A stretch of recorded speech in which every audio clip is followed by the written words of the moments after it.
요 반갑습니다. 자, 이제 처음으로 2025년 24년부터 이제 첫 강의입니다. 1, 2월 하고 3, 4월, 5, 6, 7, 8월, 9, 10월 이렇게 계속 두 달마다 반복됩니다. 똑같은 내용이. 그래서 처음 공부하시는 분은 처음부터 너무 오버페이스를 하면 중간에 탈락하는 경향이 많더라고요. 통계를 보면. 그러니까 너무 무리해가지고 처음부터 막 100% 이해하려고 안 하시는 게 좋아요. 차라리 조금씩 모르는 사이에 신압으로 공부를 해야지. 오버페이스를 하면 그게 독이 됩니다. 나중에. 그러니까 처음에는 좀 힘들더라도 또 다음에 똑같은 내용 이게 책 한 번에 다 알아버리면 이제 3, 4월부터 할 게 없잖아요. 그러니까 너무 걱정하지 마시고, 이 공인중개사법은 저한테 수업 들으면 제가 볼 때는 이제 한 70점은 받을 수 있어요. 70점. 옛날에는 80점 받을 수 있었는데 작년부터 문제가 6문제 정도 안 배운 게 출제됐어요. 이건 저만 강의를 안 한 게 아니라 대한민국 강사들 다 안 했어요. 그걸 강의했다면 강사들이 다 잘렸어요. 왜냐면 어렵다고 그 시험에 나오지도 않는 거 왜 강의하냐고 잘려요. 시험 보기 전에. 제가 아는 분 한 분 그래서 잘렸더라고. 유명한 사이트에서 했는데 실력도 있고 아주 깊은 거. 이번에 적중했죠. 그렇게 사이드에 있는 거 그런 것만 강의를 하니까. 근데 저도 그런 걸 강의할 수는 없습니다. 80%는 해마다 나왔던 부분이 시험에 나오거든요. 그러니까 80% 중에서 90% 맞추면 72점 나온다 이 말이에요. 그래서 한 70점 정도는 쉽게 받을 수 있는데 80점 넘게 받기는 어렵다. 이 과목도. 쉽기는 쉽지만. 그래서 편안하게 그냥 수업만 들으시면 됩니다. 1, 2월에는. 1, 2월에 1, 2차 같이 하시는 분들은 1차 위주로 예습 복습하는 게 좋습니다. 사람이 일주일 내 공부만 하고 살 수는 없잖아요. 리듬을 타야지. 매일 공부만 하면 지쳐가지고 쓰러져요. 빨리. 그러니까 공부하는 날도 오늘 같은 날은 그냥 가볍게 수업 들으시면 됩니다. 물론 100% 이해 안 될 수도 있습니다. 처음 들으면. 자, 그러면 강의 시작하겠습니다. 제 프로필은 참고로 보시고요. 저는 지금 현재 국제사이버대 부동산학과, 한국대 정책경영대학원 특수법무학과에서 강의하고 있습니다. 혹시 주변에 대학 가실 분들 있으면 제가 추천하면 장학금 드리니까 참고하시고요. 자, 오늘 공부해야 될 내용 시험을 제 강의는 7주 동안 공인중개사법은 7주 강의합니다. 2주 2달 강의하면 보통 8주가 나오죠. 한 주는 휴강합니다. 여러분들 리듬을 타기 위해서 계속 공부만 하면 안 되니까 하루 정도는 또 휴식을 취하고 이러는 게 좋고, 지금 추세가 보통 7주에 끝냅니다. 공인중개사법은. 오래 한다고 무조건 좋은 것만은 아니니까요. 그 점을 참고하시고, 그 7주에 하면은 하루에 40문제를 해야 되니까 7번 하면 6문제 6, 7, 42 한 6문제 정도 해야 돼요. 하루에. 근데 오늘 하는 거는 3문제 정도밖에 안 나옵니다. 용어정의 한 문제, 중개대상물 한 문제, 시험 제도 한 문제에서 3문제 정도밖에 출제 안 됩니다. 가장 중요도는 낮습니다. 오늘이 7주 중에서. 이제 다음 주부터 거의 한 주에 8문제, 9문제, 거의 10문제 가까이 나온다고. 이제 다음 주부터 연속해서 계속 한 4주까지 계속해서 실무 들어갈 때까지 시험에 많이 나옵니다. 우리 그 기본서 여러분들이 보시면 공인중개사 구성이 어떻게 되어 있냐면, 공인중개사 법령이 구성되어 있고 맨 앞에 목차를 보면 그 다음에 부동산 거래 신고 등에 관한 법률이 있고요. 중개 실무가 있는데 거의 공인중개사법이 약 70%가 출제됩니다. 그리고 부동산 거래 신고 등에 관한 법률이 8문제 정도 출제됩니다. 거의 20% 정도. 그리고 나머지 10% 정도가 실무에서 출제됩니다. 실무라는 것은 범위가 없습니다. 모든 게 여러분들이 배우는 모든 과목이 다 실무 위에서 배우는 거잖아요. 부동산학개론, 민법, 공법, 세법 다 나올 수 있습니다. 실무는 듣도 보도 못한 걸 내더라도 할 말이 없어요. 실무니까 그건. 그래서 이때까지 10년 동안 한 번도 안 나왔던 거는 제가 거의 강의하지 않겠습니다. 강조하지 않겠습니다. 그런 걸 또 나올 확률은 10%도 안 되니까. 그런데 정녕 낭비할 필요 없다는 이야기입니다. 자, 그래서 오늘 공부할 내용은 핵심적인 거는 용어정의, 중개상물 각각 한 문제 반드시 나오고요. 공인중개사 시험제도에 대해서 한 문제 출제됩니다. 오늘 강의할 내용이고요. 자, 그러면 우리 거기 교재는 42페이지, 43페이지 교재는 연역이 있는데, 연역, 역사, 옛날 거간제도, 각회제도 이런 역사가 있는데 이거는 제가 생략하겠습니다. 1995년도 각회라는 게 딱 한 번 30년 전에 한 번 나오고 안 나왔습니다. 시험에. 왜냐하면 이게 각회라는 말이 일본식 한자라고 교과서 우리 42페이지에 보면, 그러니까 일단 이거는 생략하고요. 시험에 30년 동안 안 나왔으니까. 자, 그 다음에 거기 43페이지에 보면 법의 체계와 공인중개사법의 구성이 되어 있습니다. 교과서에는 헌법 나와 있는데 저는 칠판에 헌법 안 적었습니다. 왜냐하면 시험에 헌법이 나온 적이 없기 때문에. 최상위의 규범이 헌법이죠. 시험에 나온 적은 없지만 그냥 상식적으로 여러분들이 공부를 하는데, 헌법 위반하면 처벌 규정 있어요, 없어요? 없어요. 헌법 위반했다고 처벌하는 거 없다고요? 만약 대통령이 헌법을 위반하면 탄핵 사유에 해당될 뿐이에요. 헌법은 포괄적 내용을 규정하고 있습니다. 가장 상위 규범입니다. 원래 헌법에 상위 규범에 위반된 하위 규범은 무효입니다. 헌법에 위반된 법률 무효고요. 법률에 위반된 시행령 무효고, 시행령에 위반된 시행규칙 무효입니다. 시험에는 나오지 않습니다. 그냥 상식적으로 배경 지식을 공부하는 걸 뿐입니다.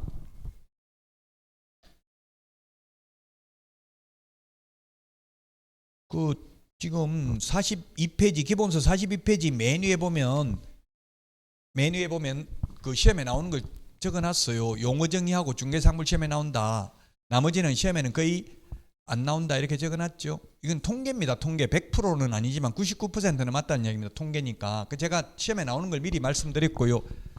자, 어쨌든 이 법률이라는 것은 국민이 만듭니다. 국민이 만드는데 우리나라는 옛날에 그리스 아테네 이럴 때는 직접민주주의를 했지만 우리나라는 지금 직접민주주의가 아니라 간접민주주의, 다른 말로 대의민주주의라고 합니다. 국민을 대표하는 국회의원 300명이 국민을 대신해서 법률을 만들고 있습니다. 그래서 법률은 포괄적 내용을 규정하고 있고요.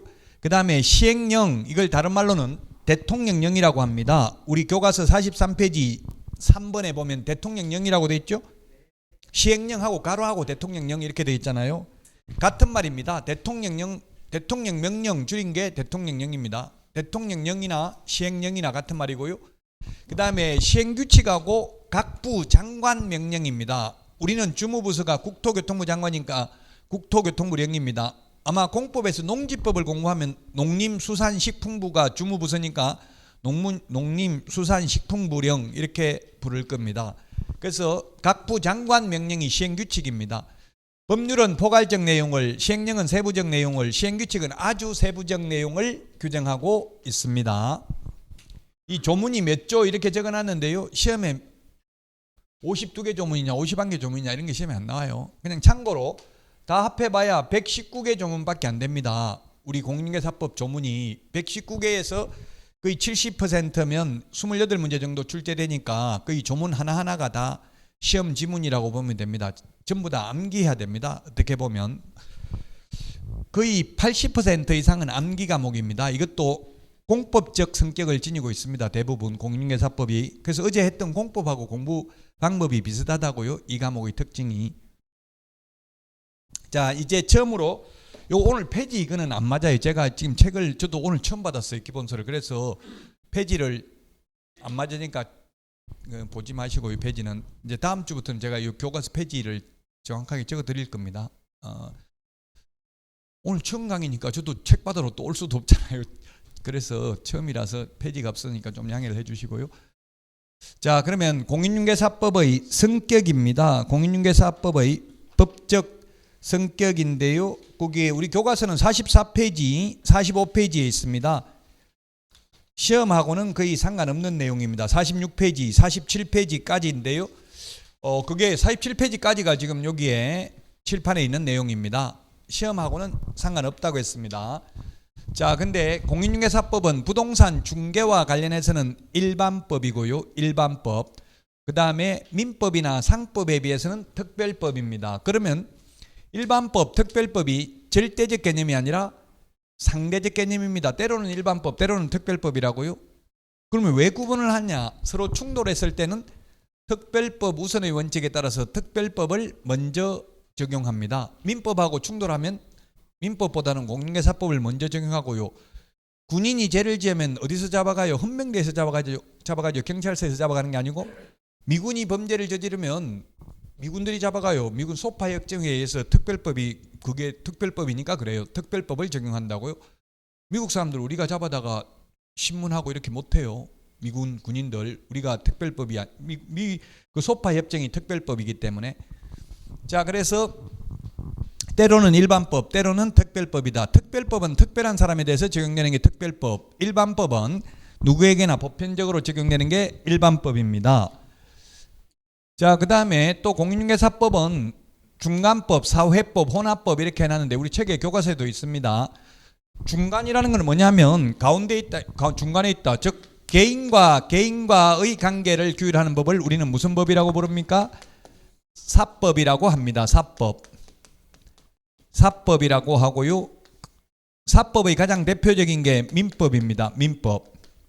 그 다음에 개인과 국가, 국가와 국가, 지자체와 지자체 간의 관계를 규율하는 법을 공법이라고 합니다. 공법. 그러면 공부하기가 공법하고 민법 중에서 뭐가 더 어렵겠어요? 처음 공부하시는 분들은? 민법이 훨씬 어렵습니다. 일반적으로 학자들이 주장하는 것은. 왜냐하면 사법은 법으로 일일이 법조문으로 다 규정할 수 없기 때문에 전부 판례가 많습니다. 개인 사생활을 일일이 법조문에 다 넣을 수는 없잖아요. 그래서 판례가 많은데 공법은 공적인 관계니까 법조문에 다 있다고요. 예를 들면 내 땅인데도 내 맘대로 건물 100층, 200층 지을 수 있는 게 아니라 용적률, 건폐율 이런 거 다 행위 제한을 받는다고. 용도, 지역, 지구, 구역에 따른 행위 제한을 받죠. 그 공법을 알아야 된다고. 땅을 최유효 이용하려면 땅값이 결정되는 것은 용도, 지역, 지구, 구역에 의해서 땅값이 결정된다고. 즉 쉽게 말하면 집을 지을 수 있는 땅인지 집을 지을 수 없는지에 따라서 땅값이 결정된다고요. 그 공법 열심히 해야 돼요. 돈 많이 벌려면은. 또 이제 싸게 샀다가 그 만약에 가장 바람직한 것은 지금 농업진흥지역 이런 거 돼가지고, 농업진흥지역이면 옛날로 말하면 절대농지, 농사만 지어야 되는 땅이라고요. 근데 그 진흥지역에서 해제돼 버리면 상대농지가 되면 행위제한이 완화되잖아요. 그럼 땅값이 올라가겠죠. 그린벨트를 샀다가 개발제한구역, 그린벨트가 해제되면 행위제한이 완화되니까 땅값이 올라가겠죠. 건폐율, 용적률 이런 걸 높여주는 걸 완화라고 합니까? 강화라고 합니까? 규제를 완화죠. 완화.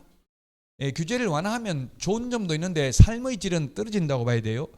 용적률을 높여주면 그만큼 뭐 지금 오늘 뉴스에 보니까 송파에 무슨 닭장 아파트 용적률이 600%라고 나오더라고. 아파트가 지금 신도시들 아파트 용적률이 보통 200% 이하거든요. 뭐 일기 신도시들 거의 200% 이하예요. 용적률이 200%라는 말은 땅이 100평이 있으면 건물 총 연면적 합한 게 1층부터 꼭대기까지 다 합한 게 200평밖에 안 된다는 이야기죠. 용적률이라는 건 부피를 제한하는 게 용적률입니다. 자, 어쨌든 개인과의 관계를 규율하는 걸 사법, 개인과 국가 등의 관계를 규율하는 게 공법. 그러니까 공법은 건물 내 땅에 지으려고 하더라도 내 맘대로 짓는 게 아니라 허가 받아야 되잖아요. 시장, 군수구청장 허가 받아야 됩니다. 뉴스에 보니까 희한한 게 있더라고요. 건축 허가 다 내줬어요. 건물 지으려고 하니까 도로가 없다고 맹지라고 허가 취소해버려가지고 그냥 땅값만 지금 45억 날렸다고 그 뉴스에 나오더라고요. 공무원이 잘못해가지고 그냥 그 국유재산인데 도로라고 있다고 해가지고 도로 없는데, 도로 없으면 집을 지을 수가 없잖아요. 건축법에 대지는 도로에 2m 이상 접해야 된다 이런 규정이 있잖아요. 그래서 반드시 도로가 있어야 돼요. 건물 지으려면.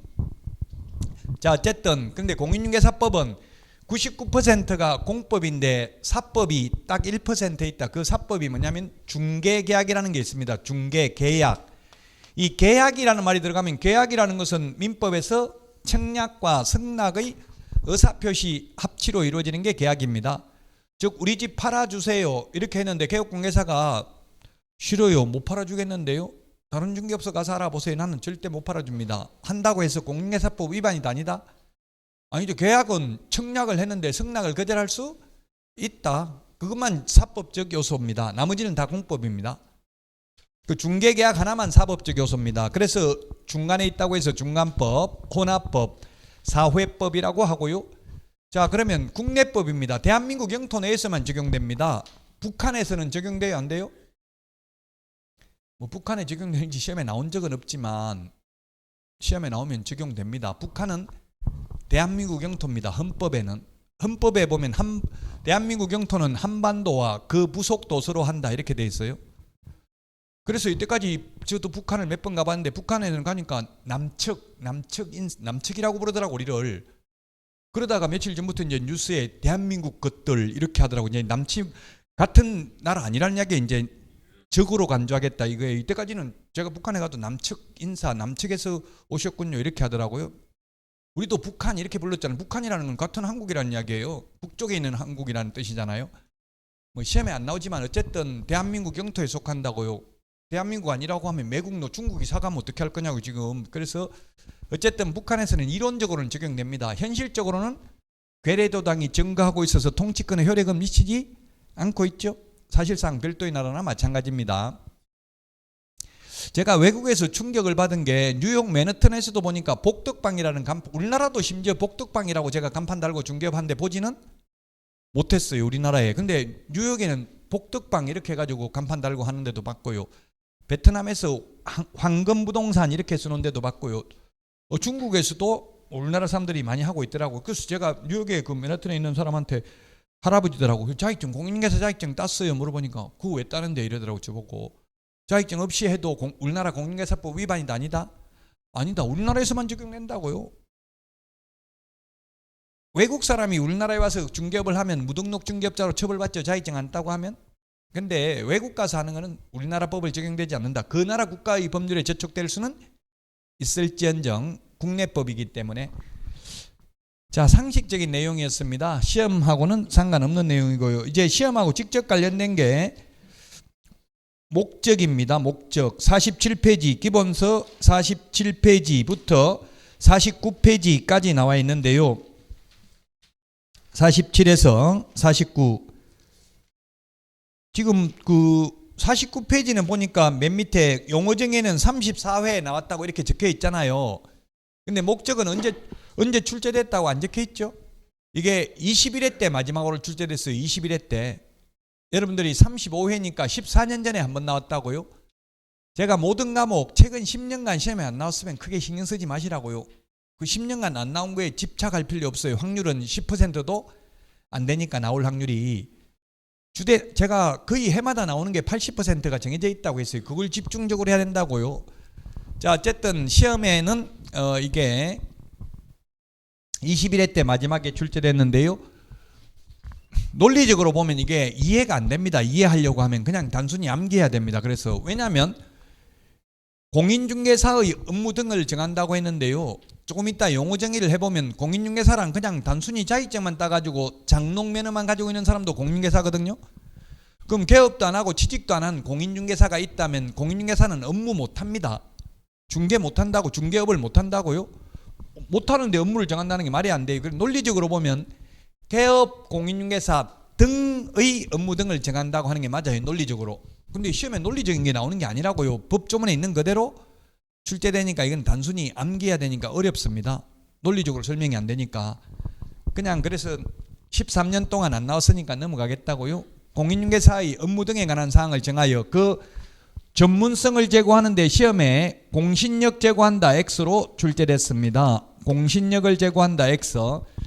부동산 중개업을 건전하게 육성하는데 시험에 이렇게 말장난이 나와요. 중개 업무를 육성한다 X, 중개업자를 육성한다 X 이렇게 출제됐습니다.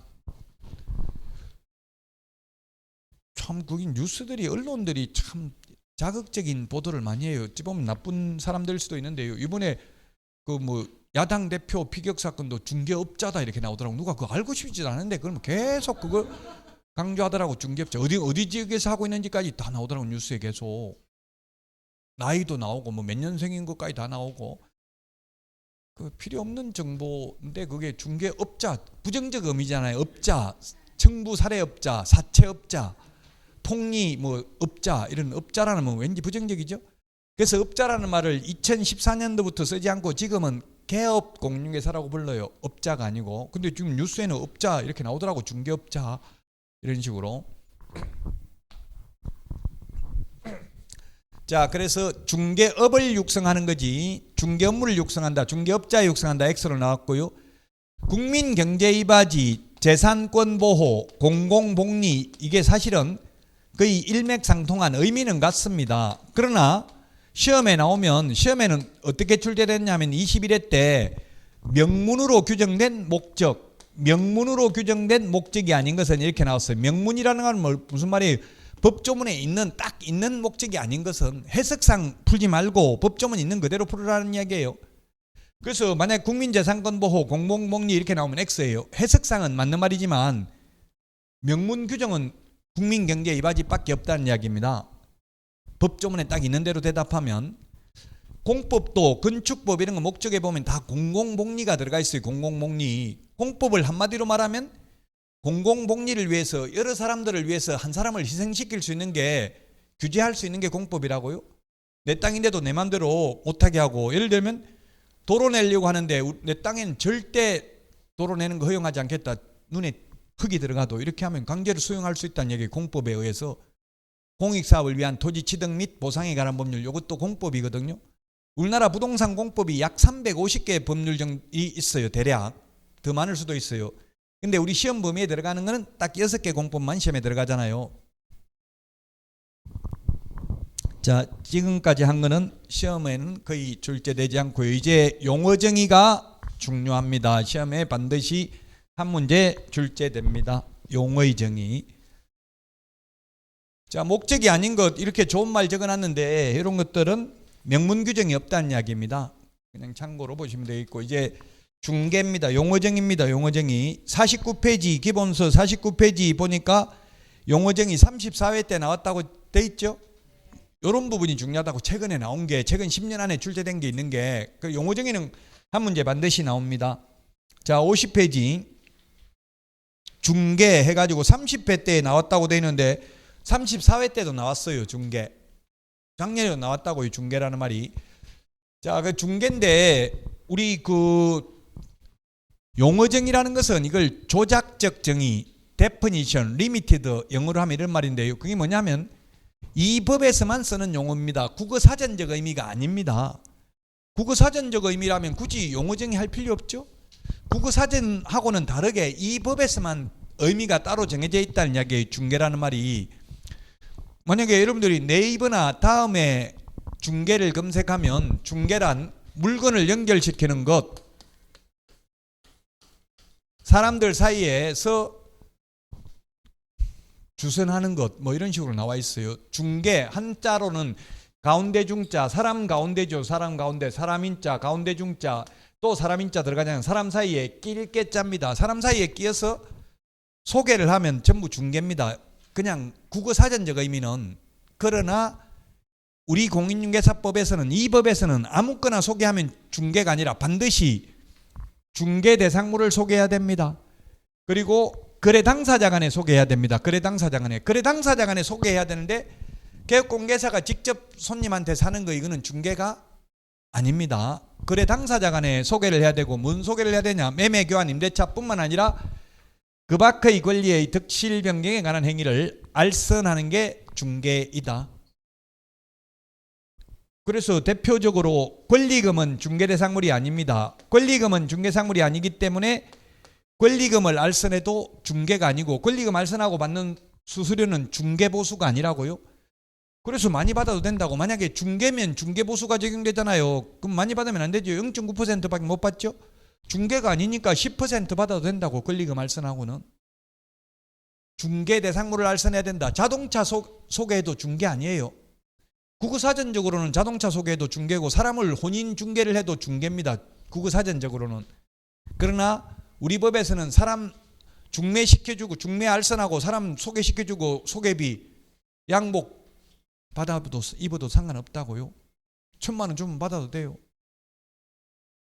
중개가 아니니까. 중개면 중개보수를 적용받기 때문에 중개보수는 법에 정해져 있다고. 최대 0.9%밖에 못 받아요. 그래서 중개 대상물을 알선하는 게 중개이다. 아무거나 소개하면 중개가 아니고요. 자, 그 밖의 권리 요거는 넘어가겠습니다. 여러분 처음 공부하시는 분들은 이 용어 자체가 지금 하나하나가 엄청나게 길게 설명해야 되는 부분이 민법이에요. 다 민법. 원래 2차 과목은 1차 합격하신 분들만 보는 게 원칙이에요. 그래서 이 용어 자체가 전부 지금 민법 용어라서 모르는 용어 민법은 자꾸 네이버나 다음 이런 데 검색을 해보시는 게 도움이 많이 될 수 있어요. 그러면 뭐 거의 다 올라와 있어요. 자료가. 그걸 쭉 읽어보다 보면 대충 무슨 뜻인지 알 수 있어요. 어쨌든 이런 것들이 소유권 알선하는 것, 이것도 중개이다. 가장 대표적인 게 말 안 한다고 해서 또 하나 하게 되는데, 저당권 담보로 잡아두는 걸 저당이라 하고요. 저당권이란 담보로 잡아둔 물건을 경매 넘겼을 때 다른 후순위 채권자보다 우선 면제받을 수 있는 권리를 저당권이라고 합니다. 어쨌든 우리 현업에서 개업공개사님들이 매수인, 매도인, 매도인은 파는 사람이고 매수인은 사는 사람이죠. 손님 누구를 많이 알고 있는 게 돈 많이 벌겠어요? 개업공개사, 중개업하는 사장님들 입장에서 보면 매수인이 돈이 돼요. 매수인. 제가 해보니까 매도인은 뭐 매물, 공동중개해도 매물은 얼마든지 많아요. 팔 사람은 많다고요. 살 사람만 있으면 돈 벌. 살 사람은 대한민국에 돈만 있으면 오늘 당장 살 수 있어요. 내가 원하는 거. 그럼 당장 돈 벌 수 있어요. 근데 파는 거는 오늘 당장 내 맘대로 팔 수 없어요. 못 팔아요. 저도 친구 딸이 애기 낳아가지고 지금 8개월 넘어가지고 중개업소 권리금 6천만 원, 서울인데 6천만 원 받고 좀 팔아달라고 하는데 가보더만 전부 다 요즘 불경기에 6천만 원까지 주고 하고 싶은 생각은 없다고 다 안 하려더라고. 쉽지 않아요. 파는 거는. 매도하는 거. 어쨌든 권리금 받고 또 파는 거잖아요. 권리금 자체는 어떻게 보면 그 팔기가 더 어렵더라고. 사는 거는 쉬운데. 그 매수인은 많이 알고 있으면 또 은행 융자 소개하면 은행에서 돈 줘요. 개업공개사님한테. 그게 뭐예요? 저당권 알선을 하는 게 중개고, 그래서 중개보수기 때문에 개업공개사는 받아도 돼요. 근데 유력 정치인이 그 제2금융권에 있는 융자를 제1금융권으로 소개시켜주고 커미션을 몇 억 받은 사건이 옛날에 있었습니다. 몇 억을 받아먹었는데 그게 공인중개사법 위반으로 무등록 중개업자로 처벌받았다고요. 중개를 업으로 했기 때문에 자격증도 안 따고. 대출 커미션 저는 0.3% 받아봤는데요. 3억 알선하고 90만 원 이런 식으로 받아봤는데, 어쨌든 이 저당권 설정을 민법에서도 뭐 예를 들면 지역 전세권하고 저당권하고 민법에서 뭐가 시험에 많이 나오겠어요? 아직 이런 말을 들어봤는지 안 들어봤는지 모르겠는데, 전세권 그러면 모든 시험 과목은 실제 현실적으로 부동산 중개와 관련되는 규정이 시험에 나온다 이렇게 돼 있어요. 그럼 현실적으로 전세권 설정을 많이 하느냐, 저당권 설정 등기를 많이 하냐, 이걸 보면 알겠죠. 그 시험에 뭐가 많이 나와요? 많이 현실적으로 일어나는 게 시험에 많이 나온다고요. 네? 전세권? 저는 태어나서 이때까지 살면서 전세권 설정 등기 한 번도 안 해봤어요. 네, 저당권은 많이 해봤어요. 왜냐면 전세권은 물론 건저당을 했죠. 저당권이나 건저당이나 거의 같은 거거든요. 비슷한 거니까. 전세권 설정 등기는 한 번도 안 해봤어요. 왜냐하면 확정일자 받으면 전세권 설정 등기 한 거나 비슷한데 등기하려면 돈이 들어가거든요. 막상 주인이 해준다고 동의해주면 또 안 한다고 그래. 돈이 들어가니까 몇십만 원 돈 들어가면 그냥 확정일자 받고. 그 별로 안 일어난, 전세권은 세계적으로 유일하게 우리나라밖에 없습니다. 대중화되어 있는 거는 물론 뭐 인도 일부주 같은데 조금 전세권이 있긴, 전세라는 게 있기는 있대요, 개념이. 근데 우리나라처럼 이렇게 전세가 대중화되어 있는 나라는 우리나라밖에 없습니다. 거의 없어요. 세계적으로 전세라는 거는. 다른 데는 다 월세라고, 월세. 외국은. 그러니까 전세 사기니 이런 말이 나올 수도 없고요. 외국 애들한테 그 전세권이라는 걸 설명하려고 하니까 이해를 못해. 자기 나라 없는 걸 설명하니까 무슨 말인지 이해가 안 된다고 그래요. 우리나라는 전세가 있잖아요. 이게 주거 사다리, 레버리지 이펙트 뭐 이런 식으로 활용이 됐는데, 이제 전세 사기 때문에 지금 전세가 오히려 월세보다 더 줄어들대. 지금 반전세 이런 게, 순수한 전세는 많이 줄어들대요. 전세 사기 때문에. 어쨌든 이런 것들이 그 밖의 권리인데 이거는 다음 달에 말씀드리도록 하겠습니다. 이런 걸 알선하는 것도 중개다. 자, 그래서 기출문제 나왔던 걸 보면 지금 다음에 말한다고 했는데 지역권이 기출문제 나왔네. 지역권을 알선하는 것도 중개다. 지역권, 뭐 통행지역권, 인수지역권 이런 말이 있는데 민법이기 때문에 그냥 요 정도만 하고 넘어가겠습니다. 지역권이 시험에 거의 안 나와요. 민법에서도. 왜냐하면 현실적으로 지역권 설정 등기하는 걸 한 번도 못 봤어요. 그러니까 이해도 우리도 잘 안 되잖아요. 그런 건 시험에 안 나온다고 보면 돼요. 시험에 잘 떨어지는 분들은 자꾸 안 나온 것만 하고 있어. 시험에 안 나오는 것만, 남들 안 하는 거, 어려운 것만. 그게 중요한 게 아니라고 했어요. 남들이 다 하는 거 쉬운 걸 정확하게 하는 게 중요하다고 했죠. 어쨌든 그냥 잘 모르면 지역권을 알선하는 것도 중개에 해당되니까 이건 중개보수 규정이 적용된다 이렇게 보시면 돼요. 저당권도 포함되지 않는 게 아니라 포함된다. 그 다음에 중개행위는 사실행위고 중개계약은 법률행위입니다. 민법에서 이거 어려워요. 1시간 설명해야 돼. 법률행위, 사실행위. 어쨌든 계약이 법률행위입니다. 중개계약은 법률행위고 중개행위는 사실행위다. 그냥 그렇게만 듣고 넘어가겠습니다. 자, 그 다음에 이게 좀 다 어려운데 중개행위라는 말이 법조문에는 없습니다. 법조문에는 없는데 판례가 중개행위다 아니다 이렇게 판단을 하고 있는데 그럼 뭐가 중요하냐면 중개행위는 우리 공인중개사법 제30조에 보면 개업 공인중개사의 고의 또는 과실로 인하여 의뢰인에게 재산상 손해를 발생케 한 때에는 그 손해를 배상할 책임이 있다 이렇게 돼 있어요. 그 손해배상을 책임이 있는 거는 중개행위만 책임이 있고 중개행위 아닌 거는 책임이 없다. 직원이 잘못해도 그를 고용한 사장의 행위로 보기 때문에 사장님이 책임져야 돼요. 그러면 직원이 퇴근하고 나이트클럽에서 부킹하다 싸움해가지고 재산상 손해를 상대방에게 입혔다면 사장은 책임 있어요 없어요? 중개행위가 아니잖아. 이거는 책임 안 진다고 그런 것까지는. 근데 직원이 실장이 옛날에는 그랬어요. 제가 할 때만 해도 한 20년 전까지만 해도 한 몇 년 전만 해도 그 손님들이 매수인이 매도인한테 전달해달라고 계약금, 중도금 이런 걸 중개사무소에 맡기는 경우가 많았어요. 요즘은 거의 통장으로 입금시키죠. 그 돈을 맡겨놨는데 돈을 보면 눈이 뒤집어지잖아요. 그 가지고 돈 떼먹고 그냥 도망가 버려서 직원이 사장 몰래 그 사장 보고 책임지라고 하니까 사장이 뭐라고 했냐면 야, 자식도 내 맘대로 못하는 세상에 직원이 돈 떼먹은까지 내가 떼먹으라고 시켰냐? 왜 내가 책임져야 되는데 이렇게 주장했어요. 그럼 판사는 책임이 있다고 했겠어요? 없다고 했겠어요? 직원 있다. 그게 바로 주관적이 아니라고요. 주관적 X다. 주관적이라는 건 주인 관점에서 보는 게 주관적. 즉 사장, 개업공개사 입장에서 보는 게 주관적이라고요. 객관적이라는 거는 객관적으로 판단합니다. 객관적이라는 말은 고객, 객실, 고객 관점에서 바라보는 게 객관적입니다. 그 손님이 돈을 맡긴 거는 그 실장하고 안면이 있어서 맡긴 게 아니라 중개사무소 직원이기 때문에 맡겼다. 중개사무소 간판 보고 믿을만 하니까 그게 객관적으로 판단해야 된다는 거예요. 그래서 결국 직원이 떼먹고 도망갔다 하더라도 사장이 책임져야 된다. 돈 떼먹고 갔으면, 계약금 떼먹었으면. 그래서 주관적으로 판단하는 게 아니라 객관적으로 판단을 해야 된다. 그 다음에 쌍방 당사자로부터 의뢰받는 경우뿐만 아니라 일방 당사자로부터 의뢰받는 것도 중개다. 이 말은 뭐냐면 공동 중개를 했다면 개업공개사가 2명이 개입되어서 손님을 소개했다면 만약에 손해가 발생하면 개업공개사 2명 다 책임이 있다는 이야기입니다. 매수 측 개업공개사만 책임이 있는 게 아니라 매도 측 개업공개사도 책임이 있다고요. 그 뜻이라고 이게.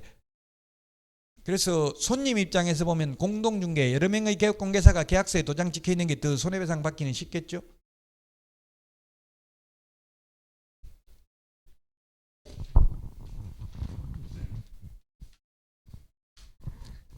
자, 다음은 중개업입니다. 중개업. 아까 업자 이런 말 했는데 업자. 업이라는 게 뭐냐면 직업의 줄임말입니다. 직업의 줄임말이 업이라고요. 업. 그래서 중개를 업으로 하는 것이 중개업입니다. 그 여러분들은 중개하려고 자격증 땁니까? 중개업을 하려고 자격증 땁니까? 중개업 하려고 자격증 땁니다. 중개업을 하려고. 중개를 직업으로 하는 게 중개업이라고요. 따라서 중개업은 다른 사람의 의뢰에 의하여 일정한 보수를 받고 중개를 업으로 해야 된다. 업으로. 의뢰, 보수, 업 이 세 가지가 필요 충분 조건입니다. 이 중에 하나라도 빠지면 중개업이 아닙니다. 보수 안 받고 돈 안 받고 100건 소개해도 무자격자 처벌 안 받습니다. 업으로 한 게 아니기 때문에. 그 업이라는 것은 뭐냐? 불특정 다수와 계속 반복하거나 반복 의사가 있는 것을 말합니다. 불특정 다수입니다. 따라서 특정인하고 애인하고 100건 중개해도 그건 중개업이 아닙니다. 특정인이잖아요. 애인이라는 특정인. 평소 알고 있던 사람하고 하는 건 상관없다고요. 이모 고모한테 소개하려고 자격증 딸 필요는 없다는 이야기예요. 불특정 다수와 불특정 다수라는 것은 평소 누군지 모르다가 간판 보고 찾아온 손님이잖아요. 손님한테 소개하고 돈 받으려고 자격증 따는 거잖아요. 불특정 다수와 계속 반복하거나 반복 의사가 있어야 된다. 따라서 우연한 기회에 한두 번 중개를 하고 보수를 받았다는 사정만 가지고는 중개업이라고 볼 수는 없다. 저도 1년에 한두 건씩 중개해요. 제가 컨설팅 사업자 등록까지 했어요. 현금 영수증 끊어달라면 끊어주려고. 지금 국세청에서 또 문자 왔더라고. 현금 영수증 의무 발행 업체인데 왜 발행 안 했냐고.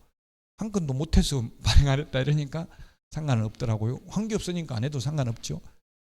어쨌든 우연히 뭐 제가 직업적으로 한 게 아니라 우연히 친구들, 고등학교 친구들 카카오톡 프로필 사진에 제가 중개사무소 모가지까지 올라오는 의자에서 사진 찍은 거 보고 친구가 연락 왔더라고. 너 복덕방도 하냐 이러더라고.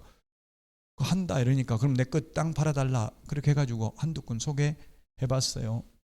그 SNS를 많이 현업에 가시면 많이 하셔야 돼요.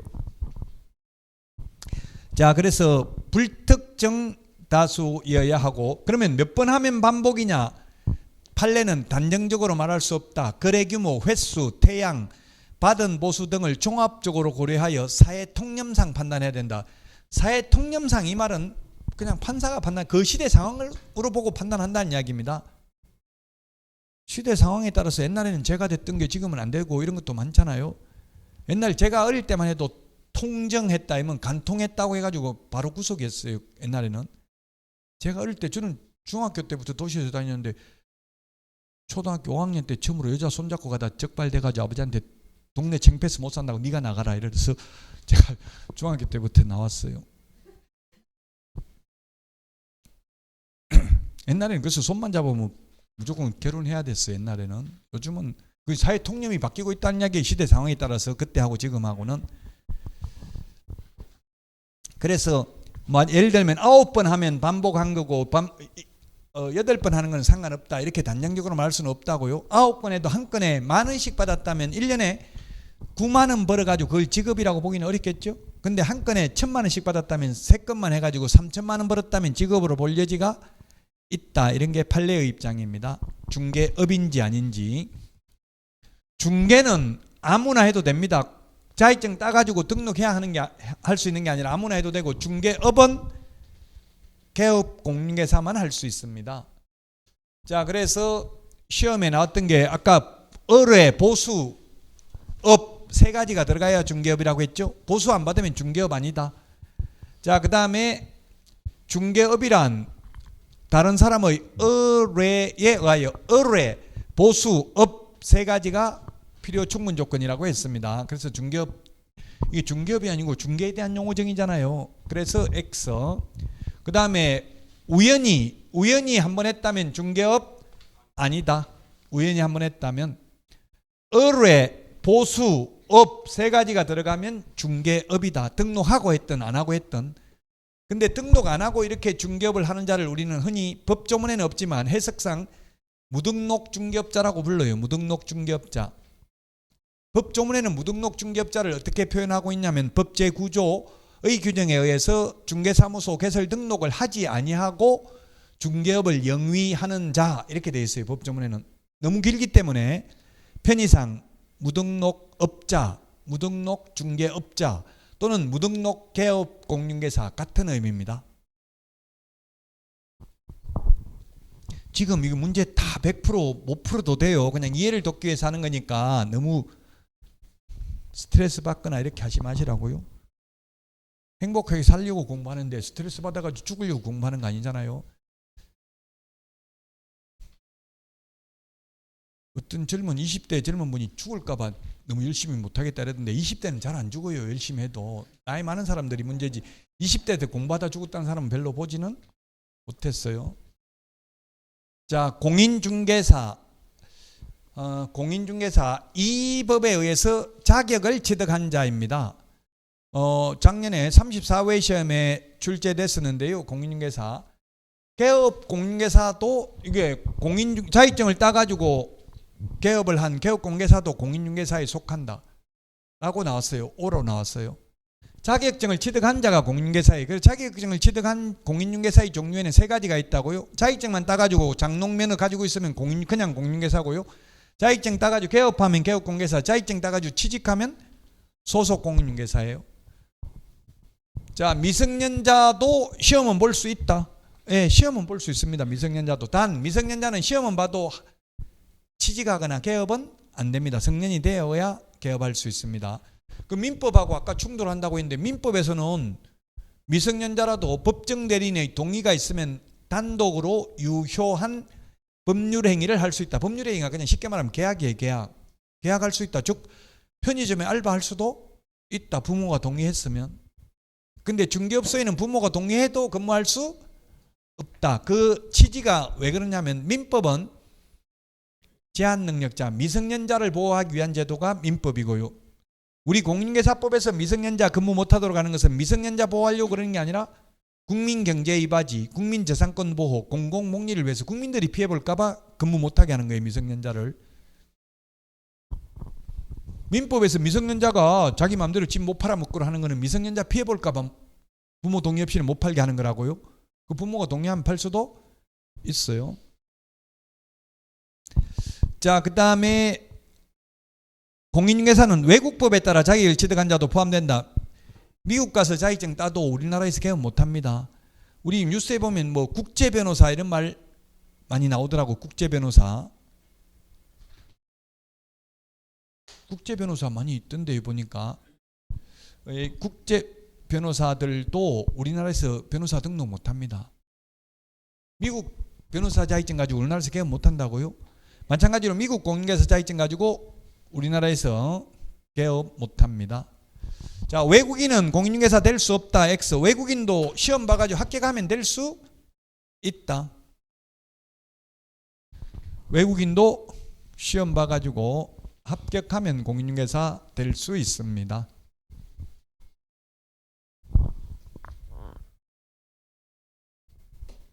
자, 개업 공인중개사 옛날에는 2014년도까지는 중개업자라고 불렀습니다. 중개업자. 근데 지금은 개업 공인중개사라고 하는데 이 법에 의해서 중개사무소 개설 등록을 한 자. 등록이라는 건 등산할 때 등자입니다. 오를 등, 기록을 올린다. 즉 등록 대장에다가 기록을 올리는 걸 등록이라고 합니다. 그래서 여러분들이 의사, 변호사, 약사, 변리사, 한의사, 공인회계사, 세무사 다 등록제를 채택하고 있어요. 전문 자격사들. 우리 동네 병원에 가도 등록증 다 걸려 있다고요. 그래서 등록을 한 자를 말하고요. 등록을 한 개업공개사의 종류는 세 가지가 있다. 법인은 법적으로 사람이 법인입니다. 법인. 회사죠. 회사. 법인. 우리 숨을 쉬는 사람을 민법에서는 자연인이라고 합니다. 자연인. 숨을 쉬는 사람을 자연인. 법적으로 사람으로 인정되는 게 법인. 그래서 법인은 사람이란 이유로 법인세를 내고요. 자연인은 사람이란 이유로 두당 주민세를 내죠. 주민세.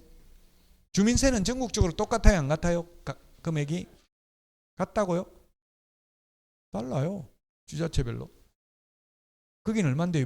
우리 동네는 10,000원인 12,000원요? 저는 10,000원 낸 것 같은데. 달라요. 그래. 지역별로. 예, 지자체별로 좀 달라요. 인두세. 사람 두당 내는 거잖아요. 그 주민이라는 이유로 내는 게 주민세. 뭐 소득 없어도 내야 되잖아요. 그건 주민세는 무조건. 그렇네. 그러고 보니까 세대당 내네. 세대당. 그렇게 세대당 내는데 어쨌든 세대당 소득 없어도 낸다고. 소득 없어도. 인당이라 했는데 세대당 내네. 세대당.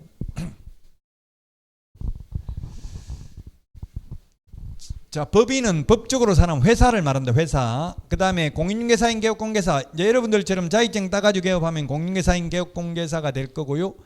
그 다음에 부칙개공 줄여서 이렇게 하겠습니다. 부칙. 법에는 보면 모든 법률은 총칙이 있습니다.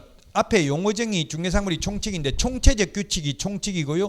그 다음에 본문이 있고 그 다음에 보칙, 보충적 규칙이 있고요. 그리고 마지막으로 부칙, 부수적 규칙이 있어요. 부칙. 시험에 부칙 들어가는 거는 거의 안 나와요. 왜냐하면 부수적 규칙이기 때문에 뭐가 나와 있냐면 주로 시행 시기, 경과 규정 이런 게 나와 있다고요. 언제부터 시행한다.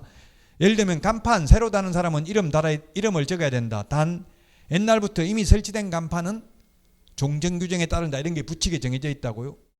간판을 만약에 어떻게 간판에 이름 적어야 된다 이러면 옛날에 이미 달아놓은 거는 안 적어도 된다고. 그런 게 부칙에 나와요. 그래서 부칙은 거의 출제위원들이 보지를 않아요. 사실 거의 어디 있는지 잘 찾지도 못하고 시험에는 거의 안 나와요. 그럼 부칙이 뭐냐면 부칙개공이 뭐냐면 줄여서 부칙개공, 개혁공개사 앞으로 줄여서 부칙개공 이렇게 하겠습니다. 부칙개공은 뭐냐면 이 공인중개사법이 1983년 12월 30일 시행되면서 앞으로 개업할 사람은 자격증 따가지고 등록해야 된다 이렇게 된 거예요. 그러면 기득권에 있는 사람은 자격증 따야 돼요? 안 따도 돼요? 안 따도 되지. 기존에 있던 사람도 다 자격증 따야 된다 이러면 반발하겠죠. 데모하고 난리겠죠. 소급 적용을 원래 하지 않습니다. 형법은 절대 소급 적용하지 않습니다. 형법은. 규제법령은 소급 적용을 하면 안 된다고요. 국민들한테 이익이 되는 거는 소급 적용해도 되잖아요. 지금 취득세 중과세 하는 거 중과세 안 하겠다. 이거는 소급 적용 법 시행되면 옛날에 언제 이후에 취득한 거는 소급 적용하겠다. 그거는 괜찮아요. 국민들한테 유리한 거니까. 근데 옛날에 3년 전부터 강의하던 사람은 사형에 처한다 이러면 제가 불안해가 지금 강의 맘 놓고 할 수가 없겠죠. 소급 적용하면. 국민에게 불리한 거는 소급 적용을 절대 못 합니다. 그래서 옛날에 복덕방 하던 분들 자격증 없이 지금도 계속해서 자격증 없이 할 수 있도록 인정한 사람을 부칙개공, 옛날에는 중개인이라고 불렀어요. 자격증 없이 하는 사람들 지금도 한 2,000명 정도 있대요. 11만 8천 명 중에서. 이분들은 최소한 1989년도 이전부터 중개업을 했고 지금부터 거의 한 35년 이상 중개업을 하신 분들이 부칙개공은 평균 재산 50억 이상입니다. 옛날에 한 사람 돈 많이 벌었어요. 근데 30년 후 되면 또 그럴 거예요. 내가 30년 전에 그때 자격증 땄으면 떼돈 벌었을 텐데. 늦다고 생각할 때가 가장 빠른 때입니다. 이 젊은 분들 이런 게 지금 공인중개사에 관심을 가지게 된 게 지금 20대죠? 30대? 몇 살인데요? 말하기 싫으면 안 해도 돼.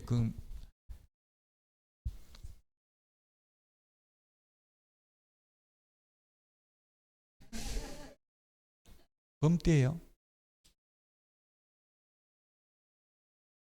무슨 띠인지 모르는데 뭐.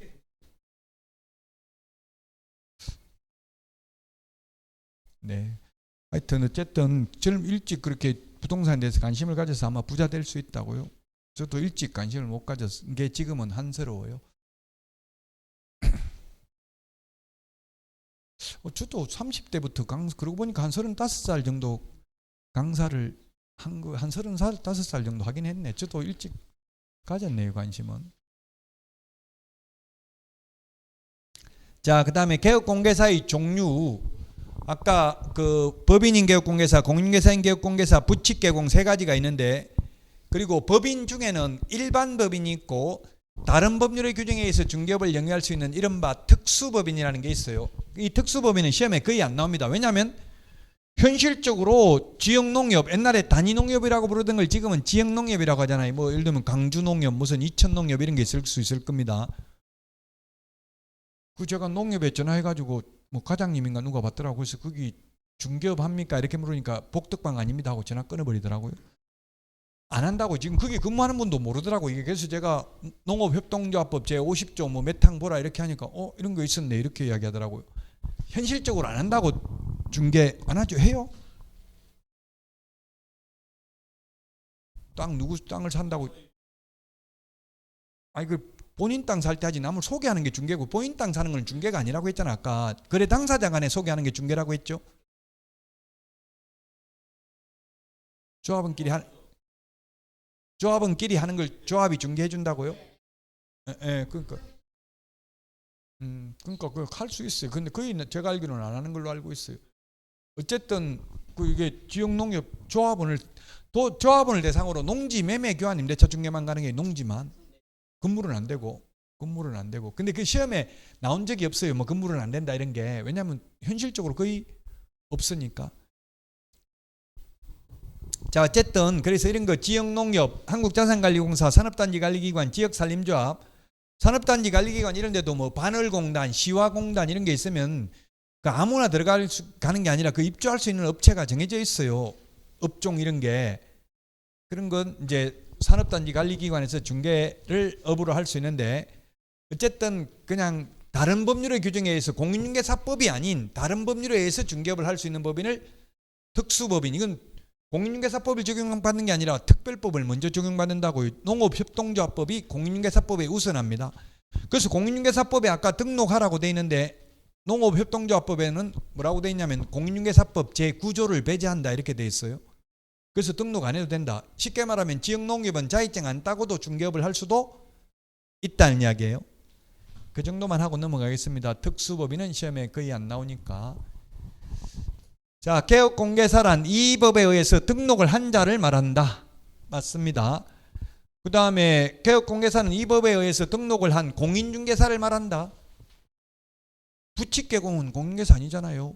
부칙개공 옛날부터 하던 사람은 공인중개사를 말한다. 이게 X라고요.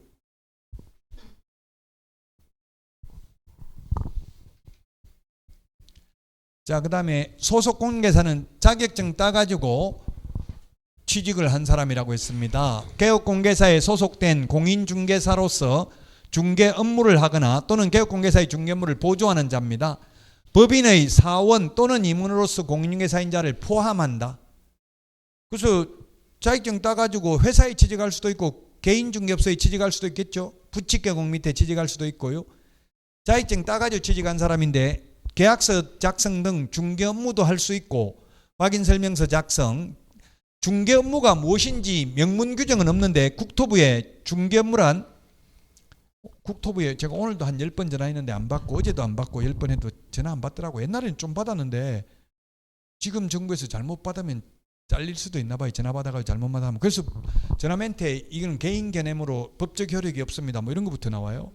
만약에 혹시 하더라도 공무원이 말한 게 그 법적 효력이 발생하는 것은 아니고 개인적인 견해일 수 있으니까 정확한 거는 국민신문고에다가 민원 넣으라고 돼 있어요. 정확한 걸 알고 싶으면.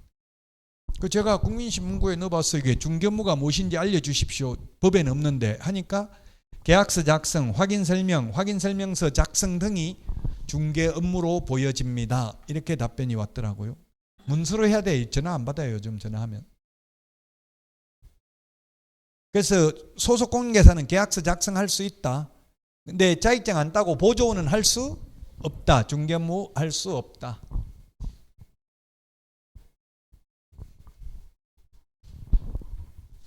자격증 있는 게 취직하기 쉽겠어요? 없는 게 취직하기 쉽겠어요? 취직하려면? 있는데 말 잘해야 돼요. 잘난 척하면 취직 못해요. 있는데 예를 들면 자격증 따가지고 어떻게 왔냐 물어보면 예, 실무교육 다 받고 한 달만 배워가지고 개업하려고요. 이러면 받아주겠어요? 안 받아주겠어요? 절대 안 받아주겠죠. 그러니까 자격증 그 실무교육 받았냐 사장님이 물으면 그거는 뭐 하는 건데 그런 것도 받아야 됩니까? 이렇게 너 자격증 딴 거 맞냐 올해? 이러면 개업할 생각이 없어가지고 대충 하다 어떻게 뒷걸음치다가 딱 60점으로 합격해가지고 지금 반지하에 살고 있는데 개업할 생각은 전혀 없습니다. 이런 걸 자꾸 강조해야 돼. 그런 취지로 답해야 된다고요. 개업한다 이런 말 나오는 순간 절대 안 받아줍니다. 취직 못합니다. 저도 취직해가지고 첫날 한 건 제가 했는데 계약서 쓰는데 제가 했으니까 이게 서명 날인 할까 하니까 헛소리 하지 말고 물건이나 하나 물고 와라 나가라 하고 아예 계약서 쓰는데 보지도 못하게 하더라고요. 안 가르쳐줘요. 잘 자격증이 있다고 하면. 가르쳐주면 멀리 가는 게 아니라 바로 옆에 개업해버린다고. 손님들 물건 다 빼돌려가지고 그 고객관리 명단 이런 거 따로 자기가 컴퓨터 파일 이런 거 만들어가지고 젊은 분들은 그런 게 많아요. 그래서 당연히 사장님 입장에서는 그럴 수밖에 없죠. 자, 그 다음에 기출문제입니다. 소속공인중개사란 개업공개사, 법인인 개업공개사에 소속된 공인중개사만을 말한다. 회사에 취직된 사람만 말한다. 아까 개인 밑에 취직할 수도 있잖아요. 개인 중개업소 밑에. 그래서 잘 모르면 시험에 만, 뿐, 하나여, 절대로 어떠한 경우에도 이런 말 들어가면 80% 이상이 X입니다. 저도 지금 오면서 와이프한테 당신만을 사랑한다니까 미쳤냐고. 지금 정신 나가 무슨 헛소리하고 왔냐 이러더라고요. 그 만자 들어가면 그 결혼 안 했죠 아직? 20대? 예, 감사합니다. 젊은 분이 있으니까 좋네요. 젊은 분들이 많대. 이게 공인중개사 공부하는 분들이 취직하면 가산점 LH 이런 데는 한 50만 원 이상 월급도 더 주는 것 같던데요. 공무원들, 국토부 공무원들은 확실히 한 50만 원 더 받아요. 자격증이 있으면. 뭐 자격수당 이런 게 더 나오나 보더라고요. 가산점 취직하는데 가산점도 있고 LH나 이런데.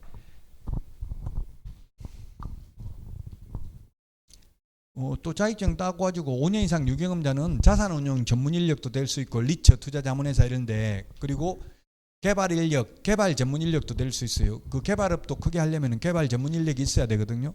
그 개발 전문 인력이나 이런 건 자산 전문 인력의 경우 비상근으로 맨날 출근 안 하고도 월급 받을 수 있도록 돼 있어요. 법적으로. 비상근으로. 자, 만자 때문에 X고요. 그 다음에 개업공개사인 법인의 사원으로서 중개업무를 수행하는 공인중개사는 소속공인중개사가 아니다. 아까 포함한다고 했죠. 법인의 임원 또는 사원으로서 공인중개사인 자도 소속공인중개사에 포함된다. 자격증 따가지고 회사에 근무하든 개인 밑에 근무하든 자격증 따가지고 근무하면 소속공인중개사라고요. 자격증 안 따고 근무하면 중개보조원입니다.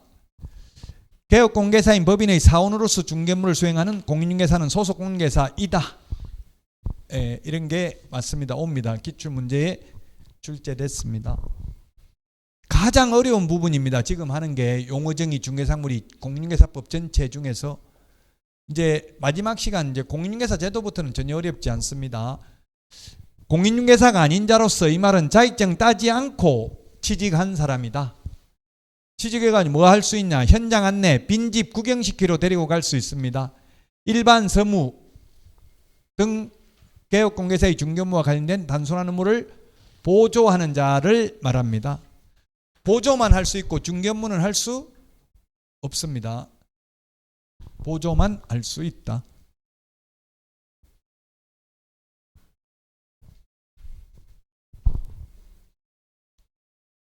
자, 그래서 계약서 작성, 보조원은 계약서 작성, 확인설명서 작성 못한다. 확인설명 못한다고요? 이 기출문제 보면 거의 정해져 있어요. 그 다음에 확인설명 의무 있다. 중개업무는 못한다고요. 중개업무가 뭐라고 했어요? 계약서 작성, 확인설명서 작성, 확인설명 이런 게 중개업무라고요. 그럼 보조원 뭐 하냐고요? 현장 안내, 빈집 구경시키러 데려가는 거. 그 다음에 일반 서무, 즉 장부 정리하는 거 이런 것만 할 수 있습니다. 자, 여기까지가 이제 용어의 정의입니다. 용어의 정의, 이 법에서만 쓰는 용어이다. 여기까지 하고 쉬었다가 중개 대상물부터 하도록 하겠습니다.